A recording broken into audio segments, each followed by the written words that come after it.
주일로 3일 동안 또 하나님의 내 가운데 살다가 오늘 수요 예배를 통하여서 나와서 예배하면서 또한 예수님이 우리에게 알려주신 그런 말씀을 통하여서 우리가 나누고 또 나가서 주님의 제자로서의 역할을 잘 감당하는 우리 모두 되시기를 주님의 이름으로 축원합니다.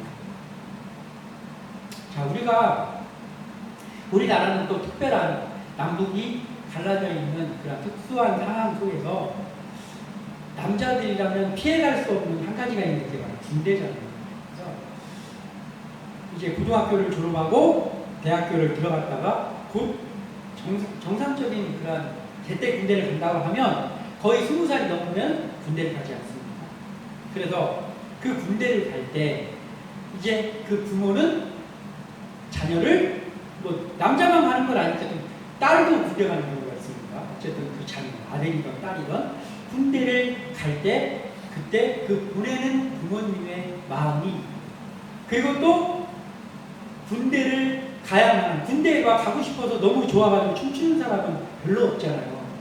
막 군대 어떻게든지 안 갔으면 좋겠다 막 이러지 않습니까? 그런데 가야 되니까 그 가는 또 자녀의 마음이 있습니다. 자, 부모의 마음 그리고 직접 군대를 가는 그 자녀의 마음. 뭐 부모의 마음은 힘든데 자녀의 마음은 괜찮다든지 아니면 부모의 마음은 그래도 덤덤한데 군대를 가는 자녀는 당사자이기 때문에 힘들다든지 그런 게 아니죠. 군대를 갈 때는 그 멀리서만 봐도 그 부모의 표정과 또 그 훈련소로 들어가는 자녀의 표정을 보면 둘 다 매우 힘든 가운데 이별을 하고 또 군대를 보내고 또 군대에 들어가는 그런 모습을 우리도 직접 겪었고 또 그것들을 많이 보았습니다.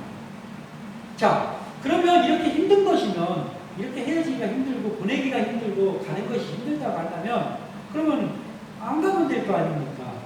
그런데 어떻습니까? 우리나라는 이제 특별한 상황이 아니면은 한 번은 꼭 다녀와야 하기에 그러니까 아무리 힘들어도 피할 수 없는 그게 군대 아닙니까? 그런데 그 모습을 잘 보면서 생각이 나는 것은 예수님이 제자들을 복음을 전파하라고 세상에 파송하실 때 그 파송을 할 때 예수님의 심정은 어땠을까라는 생각을 하게 됩니다. 그래서 그 생각을 하다 보니까 마치 안 보냈으면 좋겠는데 보낼 수밖에 없기에 보내야 되는 부모의 심정 같은 면이 조금 비슷한 면이 있지 않은가 그런 생각이 듭니다. 그러니까 그 예수님이 제자들을 세상에 파송하실 때도 군대에 자식을 보내는 그러한 마음과 같은 그런 힘든 마음이 예수님에게도 있었다라는 것을 오늘 본문을 통해서 이렇게 알게 되었습니다. 자, 그렇다면 오늘 우리가 이 말씀을 통하여서 제자들이 세상 가운데로 파송된다는 것을 고난이 시작되는 그리고 박해가 따라오는 그러한 힘든 그러한 곳으로 보내는 거다라는 것을 알고도 보내시는 예수님의 마음을 우리가 오늘 본문을 통해서 잠시 또 살펴보고 우리가 그 예수님의 마음을 살펴보고 또 그 예수님이 파송한 제자로서의 역할을 감당하기에 파송한 제자들의 마음을 살펴보면서 우리가 어떻게 하나님의 일을 해야 되겠구나를 생각하면서 우리가 그 예수님의 마음을 잘 이해하고 그 예수님의 마음에 흡족한 제자로서 삶을 살아야 되겠다라는 마음으로 함께 말씀 나누고자 합니다. 자, 고난의 길이라는 것을 알고도 보내는 예수님의 마음이 있습니다.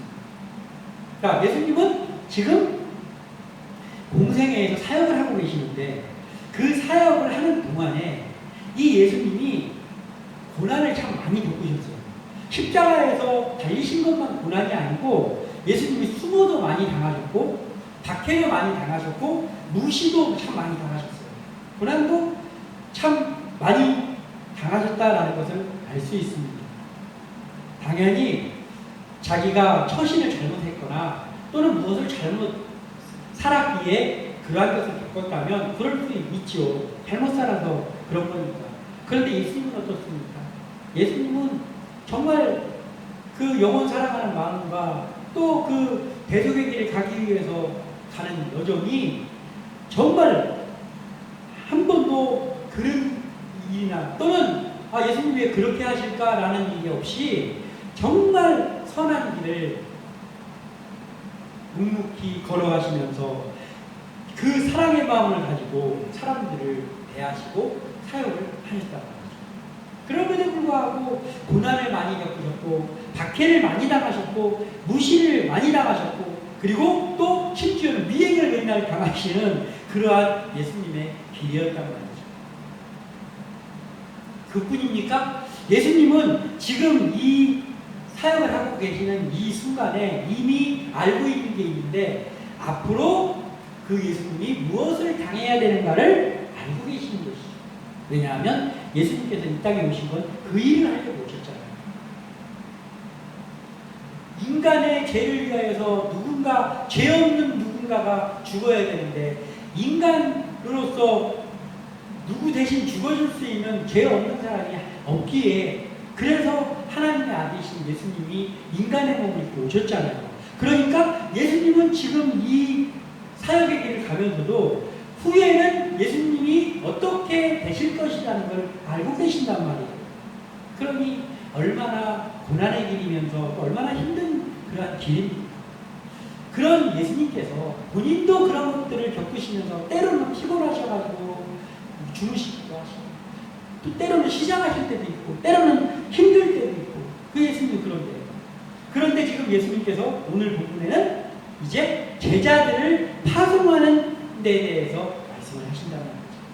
그래서 이 제자들을 세상으로 파송하는 일은 어떤 일입니까? 제자들을 세상으로 보내는 일은 예수님이 겪었던 일을 겪게 하는 일이 아닙니다. 그러니까 사지로 보내는 일이에요.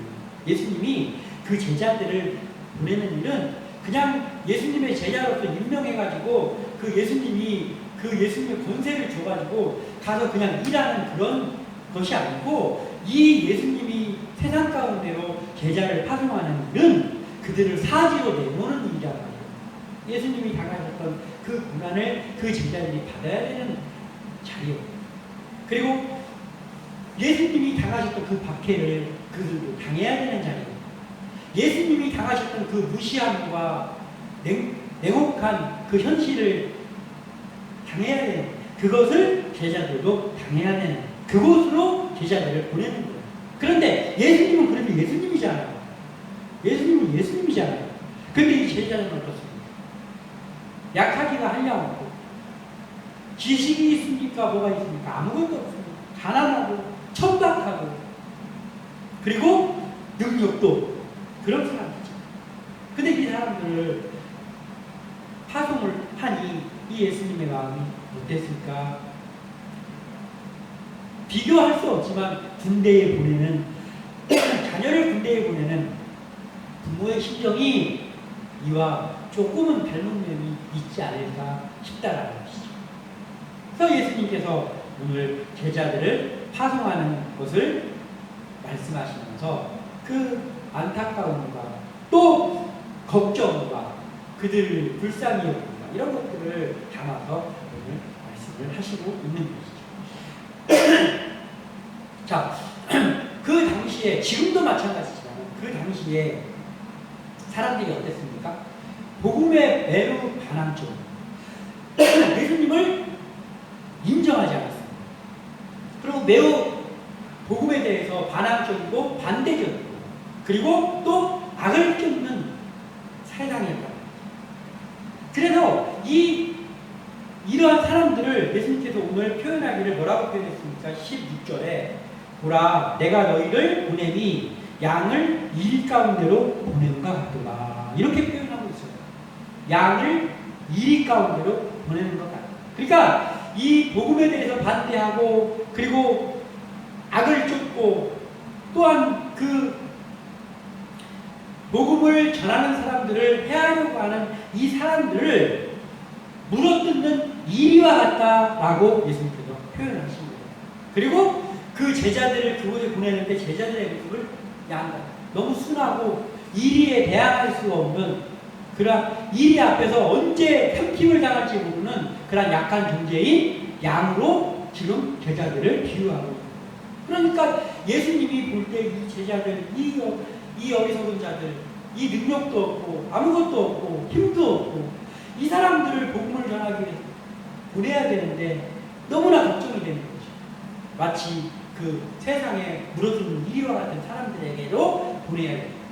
이 힘없고 약한 제자들을 파송하는 예수님의 마음이 매우 아프셨구나 라는 것을 이제 느끼게 됩니다. 너희를 보내니 양을 이리 가운데로 보낸가 같다. 얘네들이 거기 가서 어떡할까? 이런 마음이죠.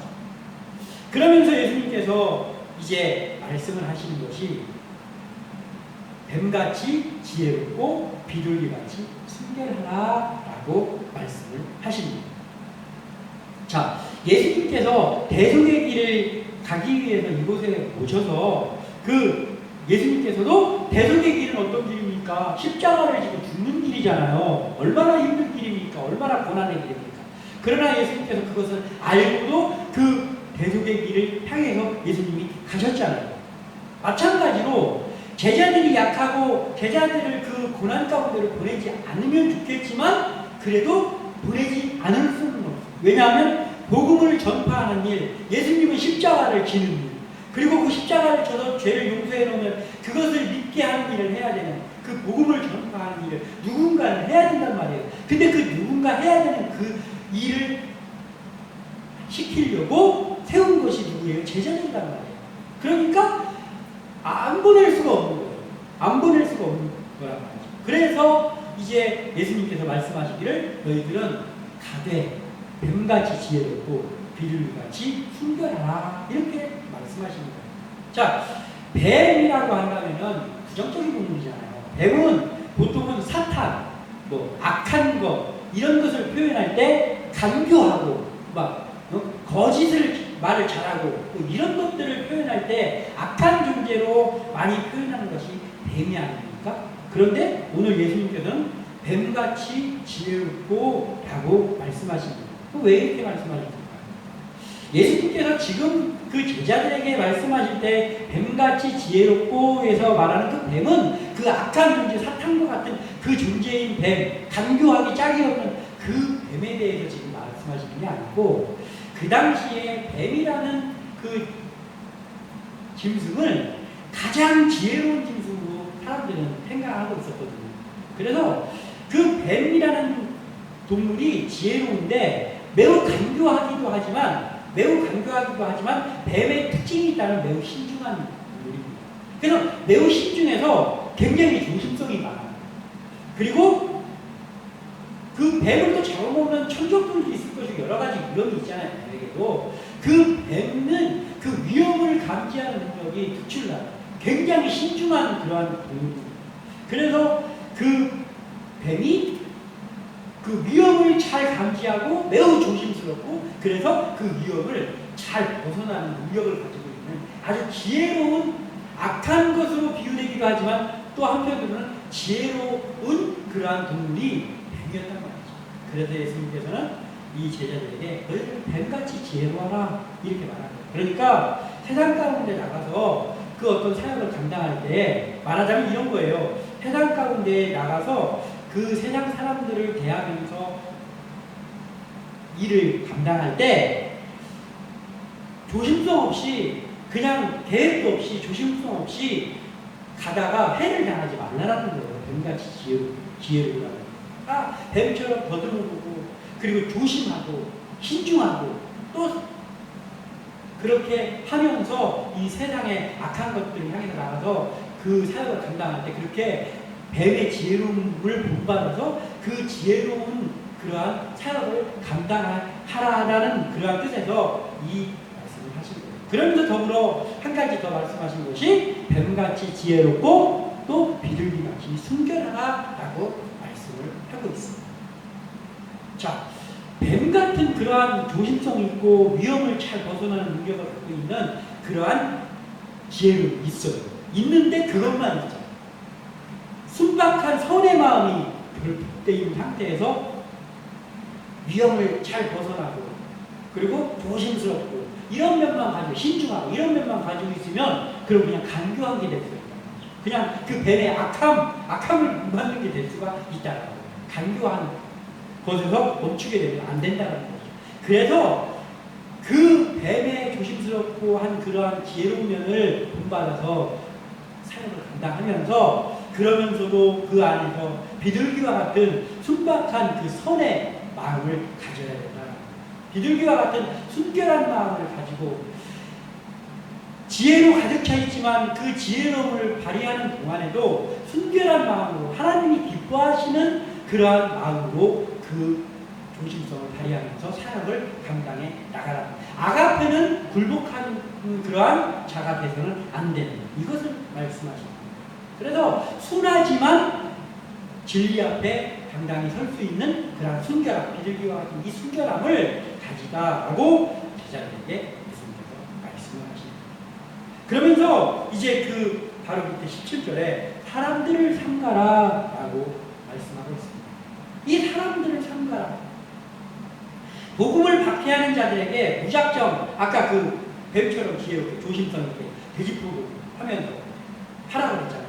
그러니까 이 복음을 박해하는 자들에게 무작정 달려가지 말고 지혜롭게 자신을 보호하면서 사역을 하라고 이 말씀을 하십니다. 너희들 사람들을 삼가라. 두 개가 있어요. 뭐냐면 그들을 박해하고 그들을 해할 수 있는 사람에게서 그냥 계획 없이 그들 앞에 오직 나는 진리만을 쫓으면서 달려간다 하면서 무계획으로 나가지 말라는 것이죠.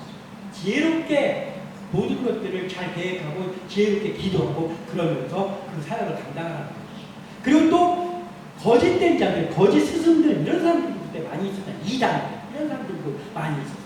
또 그들도 잘 구별해서 삼가해야 된다는 거예요. 그러니까 이 사람들을 삼가라라는 말에는 여러 가지가 담겨 있습니다. 사역을 할 때 지혜롭게 조심스럽게 그 사역을 감당하고 또 거짓된 자들 그들을 또는 진실된 자들을 잘 분별해서 그들 속에서 사역을 하고 이러한 것들을 지혜롭게 하라고 지금 말씀을 하십니다. 자, 그리고 이제 복음을 전하는 일에는 많은 고난과 박해가 따를 것임을 주님은 이제 말씀을 하시면서 그 다음에 18절을 말씀을 하십니다. 18절. 또 너희가 나로 말미암아 총독들과 임금들 앞에 끌려가리니 이는 그들과 이방인들에게 증거가 되게 하려 하십니다. 이게 무슨 말입니까? 이게 무슨 말이에요? 자, 지금 고난을 많이 당하고 때로는 끌려가기도 하고 때로는 고초도 당하고 때로는 법정에 서기도 하고 죄인 여러 가지 일들이 다가설 것이다 라고 하면서 말씀하신 이 말씀은 무슨 말씀이냐? 이방인들에게 그들과 이방인들에게 증거가 되게 하려 하심이라 이 말씀이 뭐냐? 이것은 여기서 말하는 그들이라는 것은 뭐냐면 그 복음을 박해하는 거예요. 사두개인이나 바리새인이나 이런 사람들을 이야기하는 서기관이나 이런 사람. 그 당시에 우리가 율법에 충만한 자들이고 우리가 선한 자들이라고 하는 그들 그러면서 복음을 박해하는 그들과 그것도 이방인들에게 이제 증거가 되게 하는 것입니다. 이게 뭐냐면 그들이 그렇게 복음을 반대하면서 그 예수 믿는 사람들이 이제 핍박, 또 예수님을 핍박하고 그렇게 하잖아요. 그렇게 하고 또 이방인들은 더군다나 이 예수님이 이 얘기를 할 때는 이게 사실은 이방인들은 그때는 사람으로서 그 취급도 잘 안 할 때잖아요. 상종을 잘 안 할 때잖아요. 근데 예수님께서 말씀하시는 것은 그때의 이야기이긴 하지만 그 이후에 이방인들에게 복음이 증거될 것을 이미 말씀을 하시는 거죠. 그래서 나중에 이방인들이 주를 알지 못하는 복음을 알지 못하는 이방인들에게 복음이 증거됐을 때에 그 복음을 증거하는 제자들이 박해 당하면서 끌려가기도 하고 죄인 취급받기도 하는 그 순간에도 그것을 박해하는 그 사람이 볼 때도 그 제자를 바라볼 때도 그렇고 이방인들이 제자를 바라볼 때도 그렇고 보니까 이렇게 이 사람들이 박해를 받고 있어도 여전히 복음은 증거되고 있다는 것을 그걸 증거로 삼는다는 거예요. 그러니까 말하자면 제자들이 힘든 길을 걸을 것이지만 그럼에도 불구하고 때에 따라서 그러다가 죽임을 당하는 사람들 있잖아요. 제자들 열두 제자들 같은 경우는 다 순교당했잖아요. 그러니까 죽임을 당하기도 하고 잡혀가기도 하고 갇히기도 하고 여러 가지가 있겠지만 그럼에도 불구하고 복음은 증거되고 반대하고 잡아놓고 죽이고 하더라도 복음은 여전히 증거되고 또 다른 이방인들에게 증거되고 또 다른 이방인들에게 증거되고 또 다른 이방인 우리 아닙니까? 우리에게도 증거. 이런 것의 증거를 삼겠다라는 거예요. 그러니까 그 시작, 그 증거를 삼게 하는 그 일을 시작하는 그 첫 번째 예수님께서 직접 파송하신 사람들이 바로 이 제자들입니다. 그래서 예수님께서 그렇게 되더라 너희들은 핍박을 받고 하겠지만 그럼에도 불구하고 복음이 증거되는 것이다. 그리고 그 복음이 증거되는 것들을 복음을 반대하는 사람들도 보고 알 것이다 라고 예수님께서 지금 말씀하시는 거예요. 자, 또한 이 사람들이 살다 보면 이런 게 있잖아요. 사람이 어떤 두려운 일을 당하거나 황당한 일을 당하거나 또는 당황스러운 일 아니면 위험한 일 뭐 이런 것들을 당할 때가 있잖아요. 뭐 조금 전까지도 괜찮다가 나한테 뜻하지도 않은 일들이 일어날 때 있잖아요. 때에 따라서는 금방 콧노래 부르면서 운전하고 오고 있었는데 갑자기 내 의지와는 상관없는 사고를 당할 때도 있고 뭐 여러 가지가 있잖아요. 겁이 나는 일, 당할 때가 있어요. 그러면 그 두려운 일, 황당한 일, 당황스러운 일들 앞에 있을 때 사람에게서 나타나는 현상이 있는 거예요. 무슨 말을 해야 될지가 생각이 잘 안 나요. 이 사고 같은 거 처음 당하면 빨리 내가 그 보험회사에다가 전화도 하고 또 이렇게 그 사고가 어떻게 나나 이런 것도 판단해서 사진 찍고 이런 걸 해야 되는데 처음 사고가 나오면 당황돼가지고 그런 것들이 잘 안 되잖아요. 어떻게 해야 되지 막 당황스러워 그렇잖아요. 그거와 마찬가지로 어떤 말을 해야 될지 생각도 잘 안 나고 그리고 이 상황에서 어떻게 행동을 해야 되지라는 것들을 잘 할 수 없는 그러한 당하는 그러한 모습이 나타난다는 것이죠. 이 예수님은 제자들이 그렇게 박해당하고 쫓기기도 하고 또 두려운 일을 당하고 어디 막 누군가가 쫓아오기도 하고 이런 일을 당하면 그 제자들이 그렇게 당황할 것 그리고 두려움에 떨게 될 것을 예수님은 이미 알고 계시는 거죠. 그래서 예수님께서 19절에 너희를 넘겨줄 때에 19절에 너희를 넘겨줄 때에 어떻게 또는 무엇을 말할까 염려하지 말라 말씀하신 거예요. 그때에 너희에게 할 말을 주시니 말하는 이는 너희가 아니라 너희 속에서 말씀하시는 이 곧 너희 아버지의 성령이시니라. 아멘. 이렇게 말씀을 하시는 거예요. 그러니까 야 너희들 그렇게 고난당하고 박해당하고 하면 너희들이 무슨 말을 해야 될지 생각도 안 날 것이고 당황도 될 것이고 겁도 날 것이고 그리고 내가 여기서 어떻게 행동을 해야 되지? 그런 생각도 들 것이고 내가 여기서 그래도 나는 예수 믿겠습니다. 나는 그래도 복음 전하겠습니다라고 하면 내가 죽임당하는 거 그런 것도 두려울 수 있잖아요. 그러한 당황되는 순간이 됐을 때 너희들 어떤 말을 해야 될지 걱정하지 마라. 그리고 어떻게 행동해야 될까 걱정하지 마라. 그때가 되면 너희들에게 그러한 무서운 때가 오면 그때 너희 속에 역사하시는 성령님께서 너희들에게 할 말도 생각나게 해주시고 또 어떤 행동을 해야 되는 것도 생각나게 해주실 거니까 걱정하지 마라. 이 말을 한다고 해서 걱정이 갑자기 대전 걱정이 안 될까요? 그렇지는 않잖아요. 그런데 예수님께서 이렇게 제자들에게 말씀하셨어요. 그 말씀 속에는 무엇이 들어있습니까? 성령께 너희 속에서 역사하시는 성령이 그렇게 하실 것이다 라는 말 속에 성령은 그 누구의 이름입니까? 그리스도의 이름입니다. 그리스도의 이름. 그러니까 그 말은 뭐냐면 제자들아 너희들 내가 너무나 안타깝고 안쓰럽지만 그래도 너희들이 그 일을 해야 되는 사람들이고 고난과 박해가 있지만 내가 너희들을 파송한다. 그런데 너희들에게 힘든 일이 생기거나 걱정하지 마. 그때 내가 하지. 이 말씀이에요. 예수님께서 그때 너희들과 같이 있겠다라는 말씀이기도 한 거예요. 성령께서 말하게 하시고 행하게 하신다는 그 말이 성령님이 역사하신다는 것도 맞지만 예수께서 함께 하시겠다는 그러한 의미로 말씀을 하신다는 것이죠. 이게 바로 우리를 고난 가운데로 보내시는 예수님의 마음이다. 그렇다면 그 예수님에게 파송받은 그 제자들, 그리고 그 제자들이 또 그 뒤에 또 제자들이 생기고 또 제자들이 생겨서 오늘날에 우리 예수 믿는 그리스도인들이 우리 복음을 전하는 삶을 사는 우리의 마음을 어떻게 해야 돼요? 예수님이 이런 말씀을 하시면서 우리를 파송해 줍니다. 그러니까 어떤 마음이에요? 바로 이런 거죠. 예수님의 복음을 전하는 일이 우리의 삶의 목표가 되어야 된다라는 거예요. 왜 그렇습니까? 군대 가고 싶어서 갑니까? 가야 되잖아요. 가고 싶지 않지만 힘들지만 가야 되잖아요. 보내고 싶지 않지만 해야 된다고 그랬잖아요. 마찬가지예요. 예수님의 복음을 전하는 일 해도 되고 안 해도 되는 일이 아니라 예수님이 십자가를 져도 되고 안 져도 되는 게 아니라 져야 되는 거죠. 그리고 그걸 지신 거죠. 우리도 그 일을 해야 되는 거예요. 우리가 주님의 그 복음을 가지고 용서받고 하나님의 자녀가 됐으면 예수의 복음을 전하는 일이 우리 삶의 목표가 돼야 된다는 거예요. 그 일을 하려면 힘들고 고난받고 밖에 나갈 거지만 그래도 해야 된다는 거예요. 이것을 우리가 늘 마음에 품으면서 우리의 삶을 살아가야 된다는 거예요. 또한 복음을 전하는 일은 생각처럼 쉽지가 않잖아요.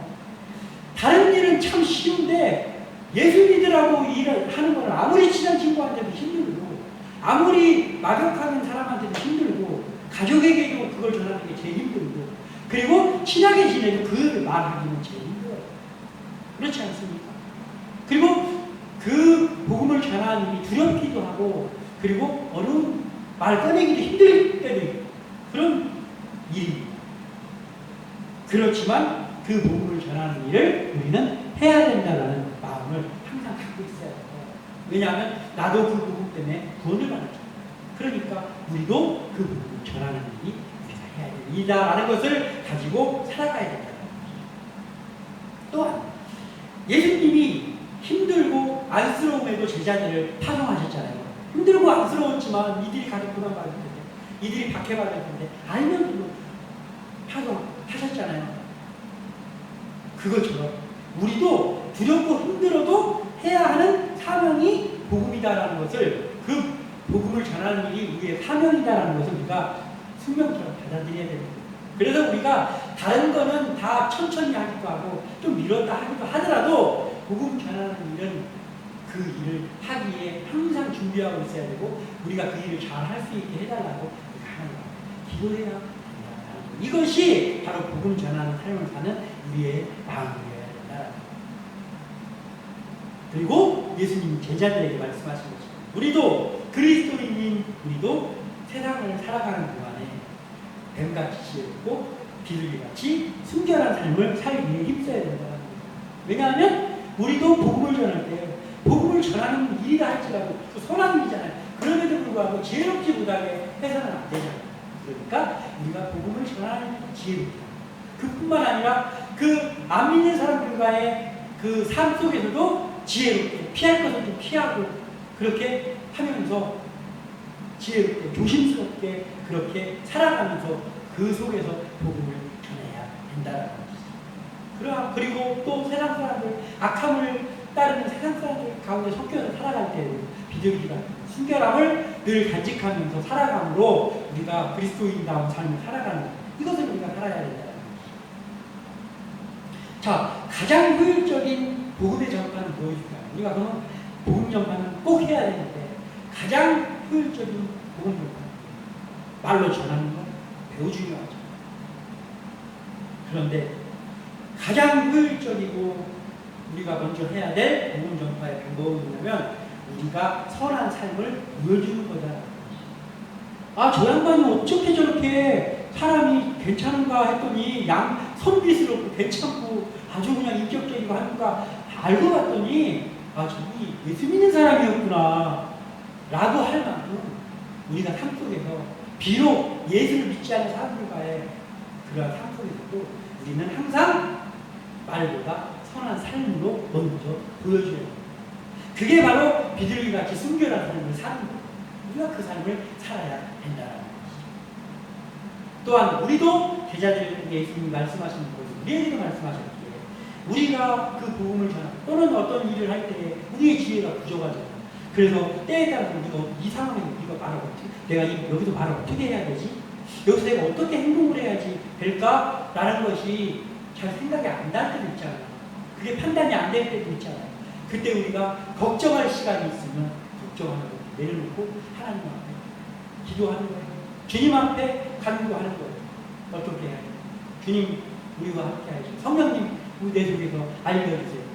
지혜롭게 대처할 수 있도록 알려주세요라고 우리가 성령님을 부르고 그리고 주님을 찾는 거예요. 기도하고 그러면 오늘 약속하신 이 말씀 성령님께서 우리에게 역사하신 거예요. 그 순간 성령님이 함께 하시는 그 순간 우리 주 예수님께서 우리 속에서 역사하신 거예요. 그래서 우리가 이 본전한 일을 우리의 힘으로는 내가 어떻게 할까 걱정했는데 우리도 모르는 사이에 성령께서 하게 하셔가지고 그렇게 잘 할 수 있게 된다는 것이죠. 아무튼 우리가 이런 것들을 생각하면서 우리도 그 제자들과 같이 고난의 길, 박해의 길, 힘든 길이라고 해도 늘 주님의 복음 전하는 일을 앞장서 나가는 모두 또 우리 교회가 그런 일꾼이 키워지는 교회 되도록 하나님 함께 하실 것을 바라면서 우리가 기도하며 나가기를 소원합니다. 기도합니다.